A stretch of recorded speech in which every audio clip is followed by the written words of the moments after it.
I ovi današnji klinci u Mio, išao sam u Mioc, i gledam današnje klince i oni tamo u Miocu imaju onaj e-imenik. I svi se kao bune, loš e-imenik, to fakat, nema smisla. Ja gledam si onak, znate kaj je imenik, kao profesoru piše ocjenu e-imenik i roditelj automatski dobije notifikaciju, dijete ti je kreten. I svima je to kao užas. I kad se ja sjetim svoje osnovne škole, kad se ja sjetim onog trenutka, neki od prvih satova u rujnu, dolazi profesorica, onaj novi imenik stavlja, svi smo jednaki u imeniku. I onda prvo kao, danas odgovara i onaj adrenalin koji te zašora. Kad si razmišljaš, pa samoubojstvo nije tako loša cijela. Fakat bi sad, ako se ful jako zaletim, ljubijem se kredom. Sve ti prolazi kroz glavu. Taj osjećaj adrenalina, kao joj, da je bar bilo ko drugi. Kao, ja se nadam da nisi ti, ja se nadam da si ti.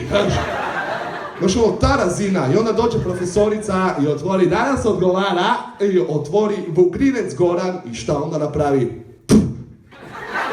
Opa, zapeglati imenik, ko da ti mama pegla haljenicu za pričest, znaš.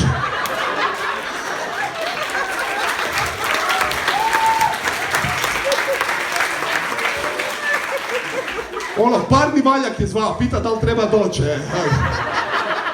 Na toj razini. Dobro da nije čopila imenik i ona ga izokrenula, evo. Gocije nove korice. Točno se sjećam tog dana, čovječ. Dobio sam 1 iz matematike, fizike i kemije, ali 5 iz vjeronauka. Pitala me, šta znaš, oče naš? Znači, na toj razini, a ne ovi današnji klinci, oni uopće nemaju iskustva, onak ima toliko hrpa stvari koje moraju doživjeti još. Kao šta je njima najgore, šta doće profesorica, otvorit će e-imenik i bit će danas odgovara shuffle.